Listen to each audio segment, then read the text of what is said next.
Every year, CES never fails to surprise me with just how strange of an innovation they can come up with.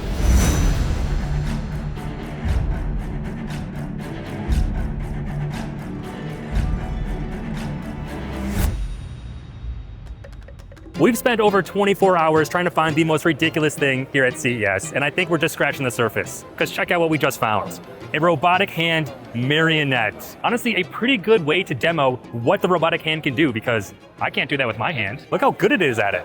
They're grooving. It's pretty clear that from the get-go, robotics took a big leap forward this year, both on the specialized side, solving for very specific use cases, as well as on the generic side, with tons and tons of humanoid and humanoid-adjacent robots, which on paper are designed to solve everyday tasks that you and I face, like folding laundry or physical combat. Why? There were so many robots fighting here. Booster robotics. It's interesting, this one has like a smaller form factor, right? Like these robots, it kind of looks like a toddler. And he's kind of walking around like a toddler too. Did you guys like hand program this, or did you like mocap it? Mocap it. Mocap it? Yes. Now I did want to run a quick experiment to see which of these robots could punch me the hardest. My money was on this one, but apparently that was too much of a liability, so All right, my friends have turned against me. It's time to fight some robots.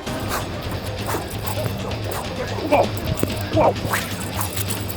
That robot could beat the crap out of me if it wanted to. One of the more interesting takeaways from all this was actually less of the form factor of robotics and more of how they expect these robots to be paid for. While some of these companies are charging a single upfront price, others are moving towards a robots as a service payment model, requiring a smaller initial fee but followed up by monthly recurring payments, just like a subscription model. I wonder what happens if you stop paying. Do you think the robot walks home?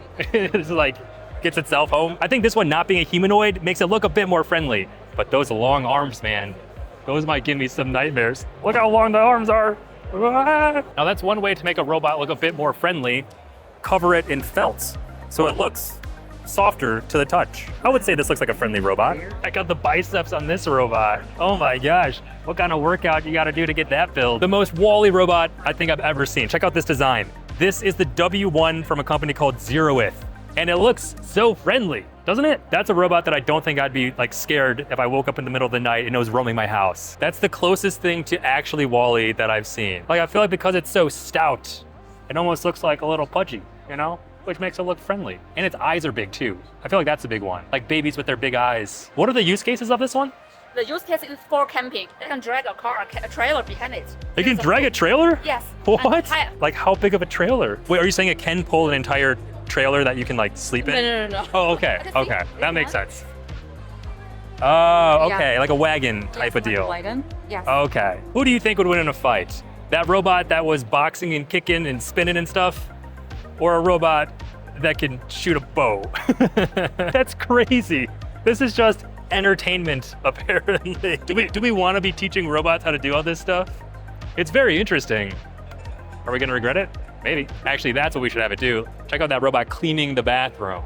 That's what it does as its day job, and then it burns off some steam by going to the archery range. On the hunt for ridiculous things, we can't avoid HyperX. Let's go see what they're cooking up. Oh, what's that? Just the most powerful gaming laptop that I've ever gotten my hands on? Oh, that's pretty casual. This is the HyperX Omen Max 16 powered by Intel. That's right, Omen is now part of the HyperX brand, making this the very first HyperX branded computer ever. And for the very first HyperX computer, it's rocking some seriously ridiculous specs. The latest Intel Core Ultra 200HX processors and up to an RTX 5090 with a 240Hz OLED display. That's so nuts. Whenever I hear about a high TDP laptop like this, I know it's gonna be powerful, but how are they cooling it? And well, the answer to that is apparently a vapor chamber that almost covers the entire motherboard. That's also insane. Now I plan on putting this cooler to the absolute test later this spring when the laptop formally launches, but I also got a sneak peek at the new HyperX Omen 15 as well. This one has a new Series 3 Intel Core Ultra 9 386H processor and up to an RTX 5070 with a Quad HD 180Hz display. These Intel Core Ultra processors, unlike desktop level performance anywhere you go. That's the power of Intel inside. Now, personally, I'm really digging these HyperX branded laptops, especially coming from someone who's a longtime HyperX headphone user. It's really awesome to see this branding show up center stage. And while the HyperX Omen 15 will certainly be more of an entry point for casual gamers when compared to the HyperX Omen Max 16, regardless, we'll have to see how both of these laptops perform in their element when they launch later this spring. Finally, HyperX is also releasing a standalone OLED display, which also looks fantastic. This is the HyperX Omen OLED 34, and it has a 360Hz hertz refresh rate with a 0.03 millisecond response time, which just feels so absurd. I'm super excited for this entire HyperX lineup to launch, and I'll leave everything I know about them in the description down below so that you can check them out as well. A big thanks again to HyperX and Intel for having me out to get a sneak peek at all this, and with that, let's continue on our hunt for ridiculous things. Do you guys see those videos of that guy who makes a setup where you can like shoot a tank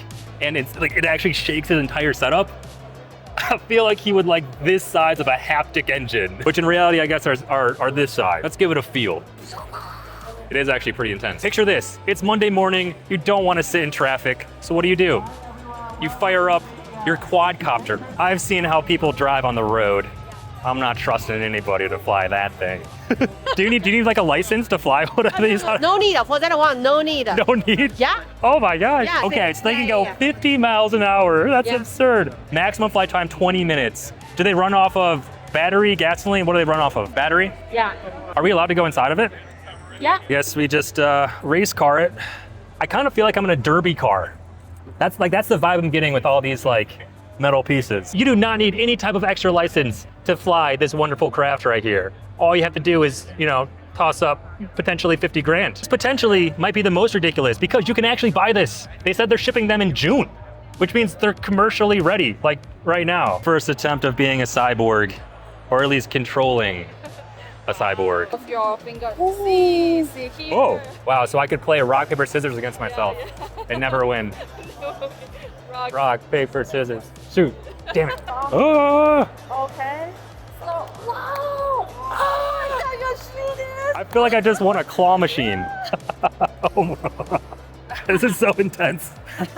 Honestly, I feel like the idea of a cyber deck, these kind of tiny miniature all-in-one PCs that you can take on the go, I feel like they're getting really popular. Or maybe they're like on the verge of getting really popular. I want to see like a 15-inch laptop with these kind of joysticks built into it. That's what I want to see. So you have to carry it around like this. So which sensor specifically does it use to track? IMU and PPG. IMU and PPG, what are those? So the IMU measures vibrations. Okay. And the PPG measures basically your blood flow. Really? So looking at these two signals, you can determine if you're swiping left or if you're swiping right. That's really cool. Mario Kart World. We should demo that one. All right, we're currently in 24th place. Let's see how far we can finish ahead. Oh, it ends right here. Oh no. Cut it. I feel like if I operated a mall in the early 2000s, that's what I would be buying. But now in the year 2026, I'm not sure I understand the use cases of this kind of holographic display. I feel the same way about transparent TVs, which were like a big deal last year. Just because you can see through a display, it's interesting. Is it useful? I don't think so. Okay, this is gonna be a very niche callback. Maybe this was like Guinness Book of World Records. I don't know what it was. But there was this guy who built an entire suit with rollerblades on every single like part of his body, so he could run and just slide down a hill, and like no matter what position he was in, he had a wheel. That's what this reminds me of, even though that's not what this is at all. I see. So like gloves, you can just print it right on. So these were done for the oil industry. What's the most interesting thing you've seen someone like put inside one of these to have carved on it? I mean, a lot of people like to do pumpkins. Like Pumpkin? Wait, you can put a pumpkin in there? You could put a pumpkin in there What? with varying degrees of success. Wait, how does that work? It has too much water content, I think, to actually get through. But people will like do like Wait, a like- scoring and then put the light behind it. No way. Yeah. So it's pretty And it cool works? for Like Halloween. Yeah, the we light put comes through it? Pumpkin pie. What? Pumpkin yeah. pie? So you can put food in there? Yeah, you can. You can. You're like, can. I don't recommend it. Pumpkin pie inside of your laser cutter. You can. There's a lot more functional uses you can do with the Sounds pretty functional to me. I don't know. Ever feel like you're stuck in life? You take steps forward and just keep sliding back. No matter what you do, you just physically can't move forward. Well, boy, do I have a solution for you. Doesn't fix it. It lets you experience it even more, though. That's pretty cool. Normally, Extrial, it's like a little bulkier that kind of looks like normal sunglasses. These ones, I feel like they're leaning more into like the gamer aesthetic, which maybe makes sense because they're partnered with ROG. Can you tell me about the AI fridge? Yes. It analyzes everything inside of the fridge? Yes. Like food product wise? Yeah. Whoa, wait, what's happening in there? What? And then so are there cameras inside of No food? cameras. What does it do after it knows what's in there? Oh, it changes the temperature. Yes. Okay. I'll be the first to say I don't know if we need AI fridges. Maybe I'm wrong. We've seen a lot of like full body massage chairs in the past. I have never seen one that moves your limbs for you. One step closer to Wall-E. We just need a screen on top of that, and then I think we're set. Is this the future, or is 2026 just gonna be really weird? Have you ever wished that your Labubu could follow you around the house? Wish granted. Guys, we made a new friend. This is Bleepo. This place is really lively today. Says it's really lively. It is really lively, isn't it? How are you enjoying your CES 2026? Let's see if we can successfully put it back.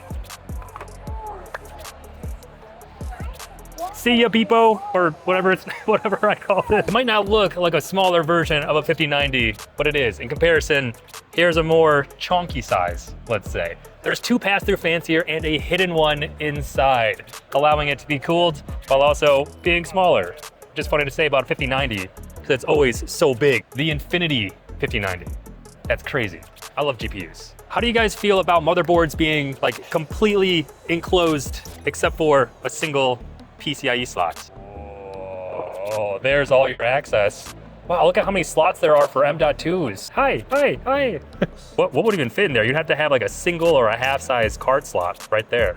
Let's lock that back into place. Personally, I do like seeing all of the little components on a motherboard. So covering it up, while it does look a lot cleaner, I feel like we kind of miss out on all the little nitty-gritty pieces that make the motherboard work, you know? This motherboard has a built-in, what I'm assuming is a RAM cooler, at least in RAM enclosure. This used to be like something that you shorted out just by tapping metal onto 2 open pins on your motherboard.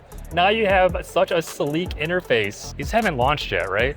I feel like Sony announced this years ago, and they're still just showing off these cars like they're coming. Are they coming? You could have a mini LED display inside of your car. TCL making screens for cars is an interesting concept, one that I hadn't thought about. Here you can see like the actual HUD interface on a car.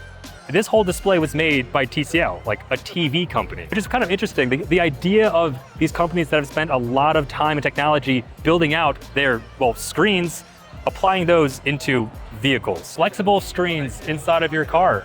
Oh, there's even a heads-up display. That's cool. I didn't realize that. That's a lot of screens inside of a car. Are these in production at all, or are they just like conceptual? Oh, what is this? We gotta figure out what the use case of having these faces are. Face authentication. Is this you? Yes. We found the model of it. Oh my goodness. Does this freak you out at all to be holding your own face? For me, I don't care, but for my kids, they freak out. Oh, so is the use case for like if someone's driving to make sure they're paying attention, or is it for like unlocking cars? What's the everything? Everything? So car unlocked. Someone else takes my photo and makes such a mask. Oh, you're proving that like it doesn't work if it's... This error will not work. Because that's not you. That's just a very convincing mask of you. This company here is continuing to innovate on plasma cooling, which is the process of generating ionic wind to create airflow, as opposed to using spinning fans to move heat around. They're currently testing in laptops, which is pretty promising because it uses so much less power and creates so much less noise, with the caveat that you do need to convert your battery's DC into AC for it to properly work. And these headphones made for probably the coolest demo that I tried at CES, thermal headphones that change temperature based on what you're listening to. So if you hear something like fire related, LEDs inside of the actual headphones will light up and heat up your ears. And if you're listening to snow falling, ethanol would actually be used to cool your ears, and it happens instantly, which is really fascinating. These were built for a research project, so I'm not sure how commercially viable they are, but they are certainly ridiculous, which is exactly the type of thing that I was hoping to find here at CES. We saw a lot of ridiculous things here today. Let me know what you think the most ridiculous is. But thank you for watching. I've been Mr. Yeaster, your tech tinkerer, and I'll catch you in the next one. Oh yeah.